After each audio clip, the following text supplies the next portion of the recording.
Welcome back. It is Tuesday morning, and that means we have new offerings from the Scholarium Vendor and the Infinite Archive Vendor. We're here in the Scholarium. Let's check out his wares first. If you're looking for something. First up, we have Bound Affix Script, Savagery and Prophecy. Add Savagery and Prophecy buffs increasing weapon and spell critical chance. Bound Focus Script, Disease Damage. Adds disease damage. And Bound Signature Script, Leeching Thirst. Adds a heal for percentage of damage done. All right, let's go check out the Infinite Archive Vendor. All right, let's see what Filer Ul has for us today. Don't complain to me if you want. All right, first up, we have Malaboltor Treasure Maps. Remember, Malaboltor gives us Salvation, Spinner's Garments, and Thunderbug's Carapace. I'm going to tell you to skip the map, though. It's going to be much cheaper to get this for gold through guild traders. Archival Riddles. Consume 20 Archival Riddles to unlock the Archival Veteran Achievement and the Veteran of the Infinite Body Art. Here we go. Next up, we have our scripts, starting off with Bound Affix Script Expedition. Adds Expedition a buff increasing movement speed. Bound Affix Script Mangle. Adds Mangle a debuff reducing max health. Bound Focus Script Multi-Target. Adds a multi-target hit. And Bound Signature Script Gladiator's Tenacity. Adds damage reduction. Our style page is the Bloodspawn Shoulder. Bloodspawn drops out of Spindle Clutch 2. This spiky shoulder, however, you'll get from the Undaunted Vendor whenever the mask style page is dropping. I don't often recommend shoulders. I think they're easier to get from the Undaunted Vendor, but if you can't wait, it's here for 15,000 Archival Fortunes. Next up, we have Companion Equipment Jewelry. Jewelry is the only thing I recommend ever getting from the vendor here. Whenever you get Companion Equipment, it is bound, and you are at the mercy of whatever trade it gives you. At least with jewelry, though, you don't have to worry about light, medium, and heavy like you do with armor. So roughly half the jewelry that you could get, you could put to use.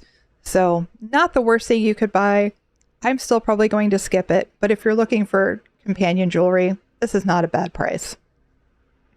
We're going to skip books for now. Heroes Almalexia Deck Fragment. This is found occasionally after defeating bosses inside Gorn and the Underweave Public Dungeons. Those are in Apocrypha and Telvanni Peninsula. I do think these are fairly easy to get. But if you don't want to farm it, it is here for 7,000 Archival Fortunes. Next up, we have our leads. This first lead, Clanfear Leather Strapping, is part of the Spalder of Ruin Mythic. This one is pretty popular in trials for healers and tanks. And this particular lead comes from killing Clanfear across Tamriel. I did find this one a little bit problematic to get, just because I don't kill a ton of Clanfear in my day-to-day runnings in ESO. And there's nowhere that has like giant mobs of Clanfear. So if you're having trouble getting this one, it's available this week. Next up, we have Twice Harvested Knot Rope. This one is for the Stormweaver's Cavort Mythic. And this one is found from clothing nodes in Galen. I found this one pretty easy to get. I'm probably going to advise that you skip this one. Our fragment this week is the 6th House Writhing Thread for the 6th House Robe Costume. There are 7 pieces that drop in Forgotten Wastes and Vardenfell that make up the 6th House Robe Costume. This is one of them. These drop pretty easily. If this is the only one you're missing, maybe get it, but otherwise I would skip it. Our books this week. I'm excited about this one. It's a nice open book. This one drops out of Scrivener's Hall, which is a notoriously horrible drop rate for the book furnishings. However, you do need to have the eidetic memory first. If you're not sure how that works, there's a link down below. The eidetic memory book is in Norfolk Ruins in Stormhaven. And again, this one drops in Scrivener's Hall from those vaults at the end. So you have to collect the keys, and then you're at the mercy of RNG. At 1,000 Archival Fortunes, I think it's well worth it just to buy this one if this is something you're interested in. And Obscure Killers of the North.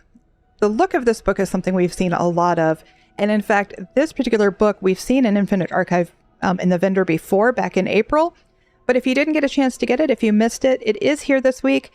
And it drops in Infinite Archive, and you find the eidetic memory in Infinite Archive. If you've been running Infinite Archive a lot, you'll probably already have it, and it's ready to buy.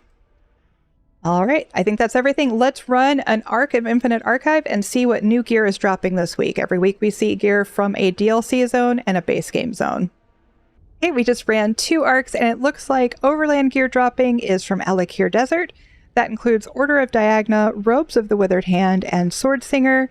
And our DLC zone gear that's dropping is from Southern Elsewhere, Dragon Guard Elite, Marauder's Haste, and Sinshal Defender.